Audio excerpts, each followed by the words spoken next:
For Moscow, war was once only a matter of distant borders. From the Kremlin's perspective, explosions remained beyond the front lines, and sirens were only heard in border cities like Belgorod. The capital was protected like a giant suit of armor.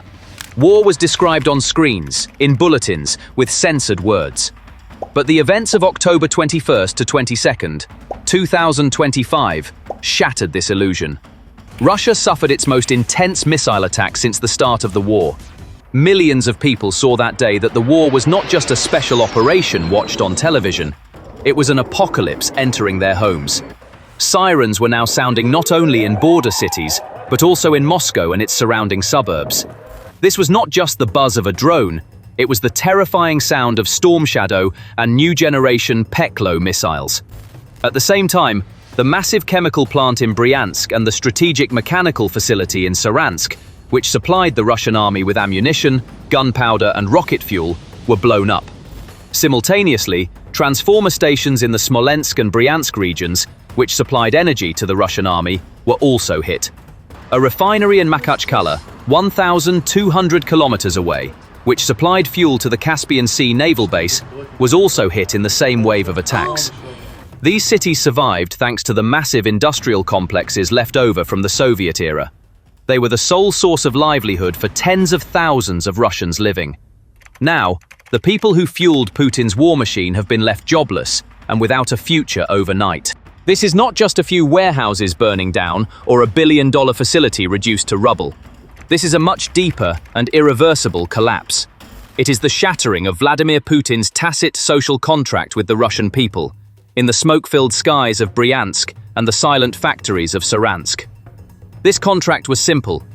You don't question the war, and the state guarantees your salaries, your security, and the normality of your daily life. On October 21st, this agreement was reduced to ashes by the flames of Storm Shadow, Peklo, Neptune, and Flamingo missiles. To understand the true scale of this destruction, we must look to a term from the Soviet era, monogorod, meaning single city. Industrial centers like Bryansk and Saransk do not possess the diverse economic structure of a Western city. These cities, no, the entire existence of the hundreds of thousands of people in those cities is tied to a single giant factory, just as it was during the Soviet era. The Bryansk chemical plant, or the Saransk mechanical plant, are not just workplaces for those regions, but also the heart, lungs, and blood circulation of the city. Schools, hospitals, heating systems, and the entire social life are directly indexed to the smoke coming out of the chimneys of these facilities. The data on the economic disaster that emerged after the October 21st to 22nd coup is breaking through Moscow's propaganda walls. Independent economic analysts and local employment reports show that the direct shutdown of these two facilities is not limited to factory workers.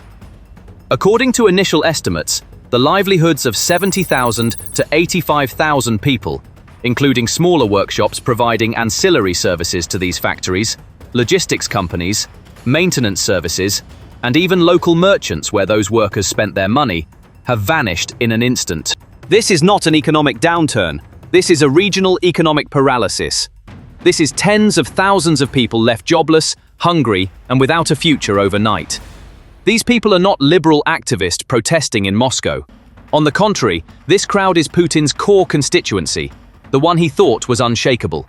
They are ordinary Russians who quietly continue to work for the motherland, remain loyal to the regime as long as their salaries are paid, and do not question the propaganda.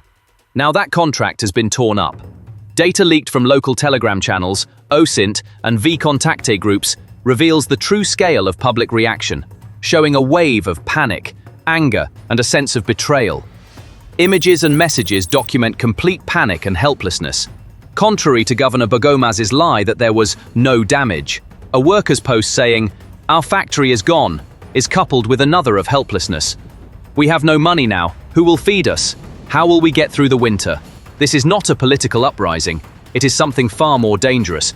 It is the voice of hunger and cold. It is the cry of betrayal from a crowd that sees the regime can no longer deliver on its fundamental promise: stability. This has trapped Vladimir Putin in a lose-lose situation he can no longer resolve. To understand the true cost of the October 21st attacks to the Kremlin, we must look beyond the burning powder kegs or collapsing roofs.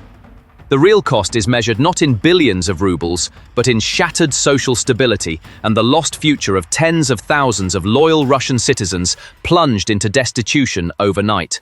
That is the anatomy of the crisis. Until now, Putin has been waging war in a parallel universe. While soldiers died at the front, workers on the home front continued production, receiving stable salaries. Ukraine has merged these two universes and turned factories into a front line. The critical point to understand here is this: Ukraine is not targeting civilian objects under international law. As confirmed by the Ukrainian General Staff, HUR, and Western intelligence sources, the targets are the Bryansk chemical plant, which produces gunpowder, and the Saransk mechanical plant, which produces missile components. These are indisputably legitimate military targets under the laws of war. However, the Kremlin has, with a ruthless strategy, positioned its own people as human shields around these military targets. This is where the trap the Kremlin has set for its own people comes into play. Putin's war machine has deliberately placed these military targets right in the middle of the civilian population, at the heart of their economic livelihood. Thus, when Ukraine strikes to stop the fuel for Grad missiles, Putin also loses his own people's livelihood as a shield. This is a brutal betrayal of the regime's own citizens. The Kremlin has held tens of thousands of lives hostage to feed its own war machine. The Kremlin is completely trapped within the anatomy of this crisis. For Putin, there is no longer a win-win move, only lose-lose options remain. Now, in the midst of great chaos and helplessness, the regime is left alone with these tens of thousands of angry, unemployed, and skilled people. To fully understand this chaos, we need to take a closer look at what happened that night. According to HUR sources, Moscow and its suburbs were exposed to an attack of this intensity for the first time. The targeted locations were not only symbolic, but also of strategic importance. In this attack, the Ukrainian army coordinated the use of various types of unmanned aerial vehicles, fighter jets, and different missile systems. The ammunition used in the attack included precision-guided missiles such as Storm Shadow/SCALP, Neptune, Flamingo, and Peklo, as well as the latest Ukrainian systems developed to overcome Russian air defenses. Guided munitions carried by the Bars long-range missile and the Palyanitsia unmanned aerial vehicle were tested in the field for the first time and successfully reached their targets. On the same night, a large chemical factory in Bryansk Oblast was hit by French-British Storm Shadow cruise missiles. The Ukrainian General Staff confirmed the attack and stated that the factory produced gunpowder, rocket fuel, and explosive components for Russia's defense industry. This facility played a critical role in enabling the Russian army to continue its missile and artillery attacks on Ukraine. The attacks in Bryansk did not stop there. Unmanned aerial vehicles also targeted energy infrastructure in the Smolensk and Bryansk regions. Footage shared on local Telegram channels reported widespread power outages due to damaged transformer stations and partially disabled thermal power plants. These attacks caused direct damage not only to military, but also to civilian infrastructure. Another important target that night was the Saransk mechanical plant in Saransk, 670 kilometers from the Ukrainian border. According to an official statement by Ukrainian Defense Intelligence, this facility produced weapons, ammunition, and components for various defense systems. A refinery supplying fuel to the Caspian Sea naval base in Makhachkala, 1,200 kilometers away, was also hit in the same wave of attacks. Why is it important that the factories in Bryansk and Saransk were targeted?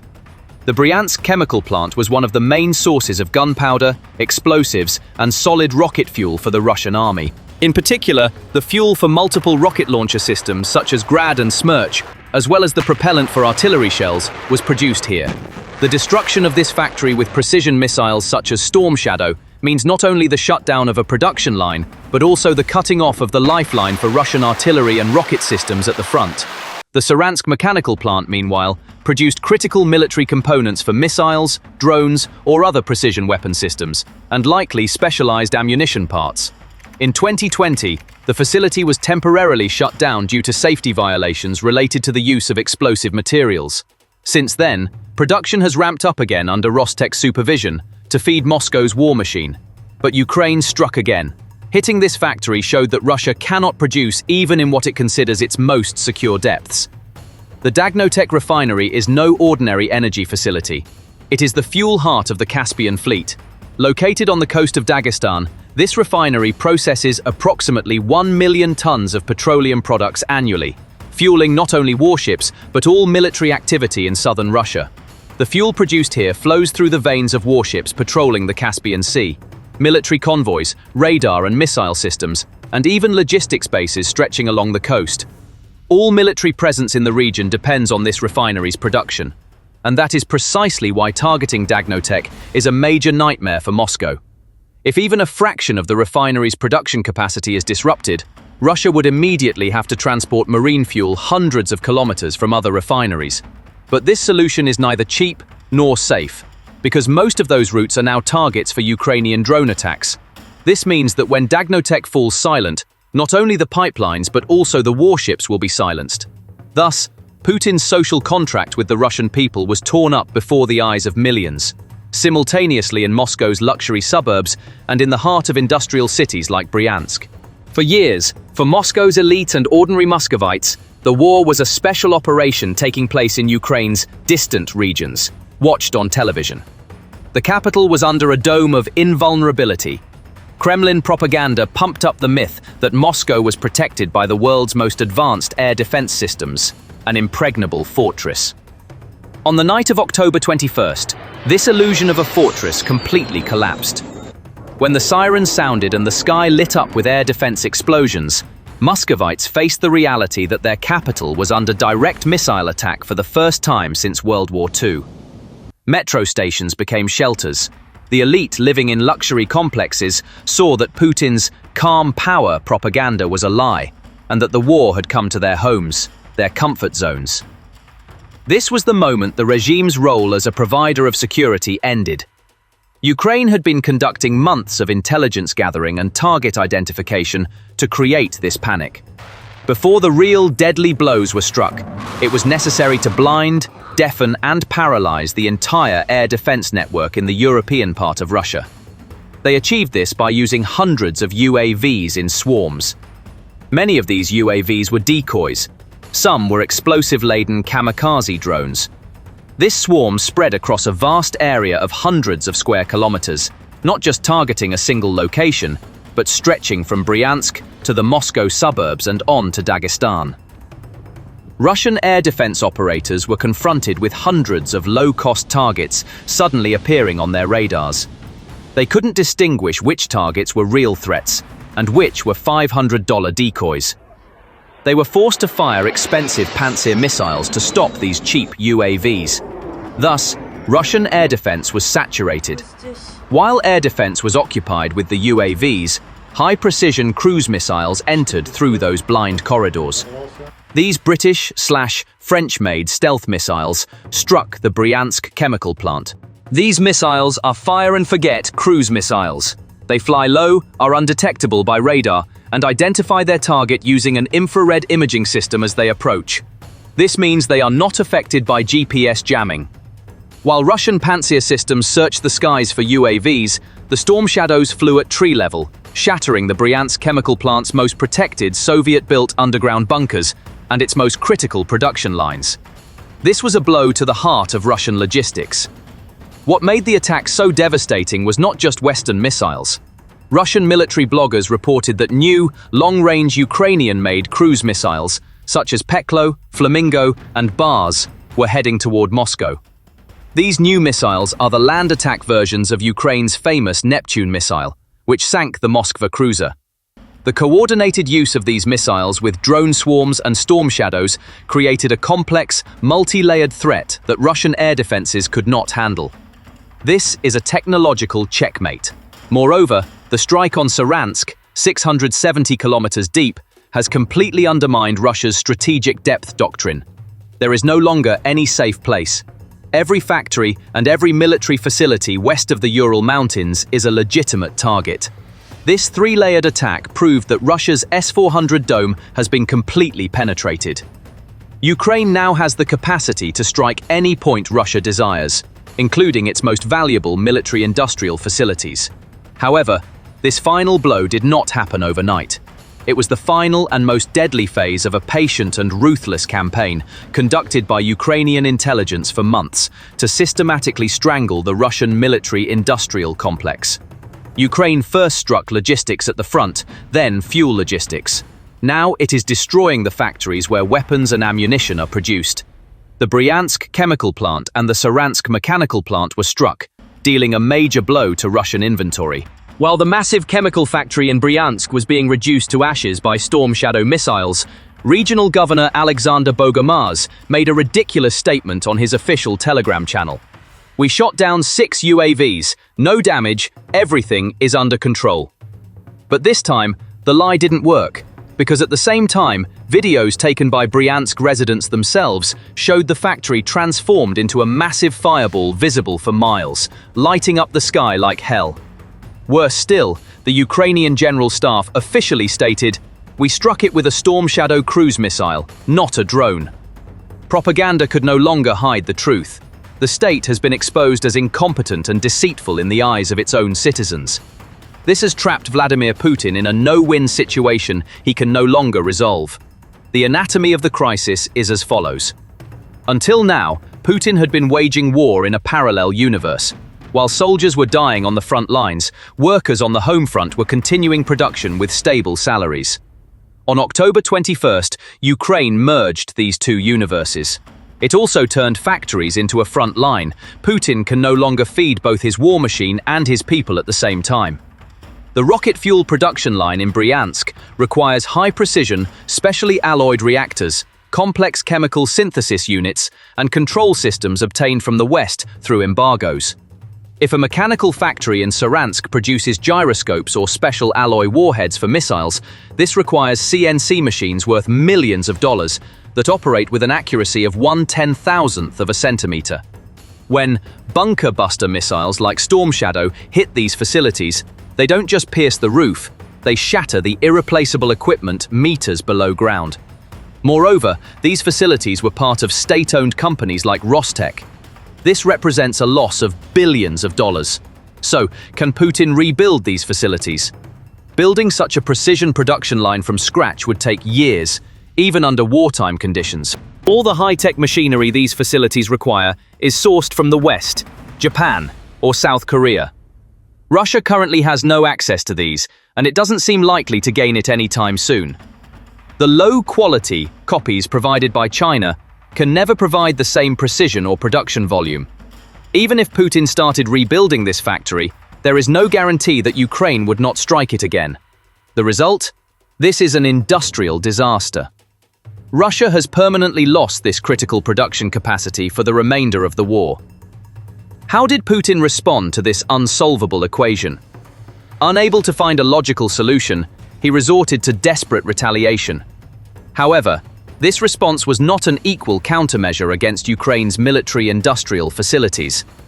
Russia attacked Ukraine's civilian energy infrastructure, hydroelectric power plants, and the CHP-5/CHP-6 heat and power plants in Kiev with more than 400 Geran-2 UAVs and Kinzhal/Iskander missiles.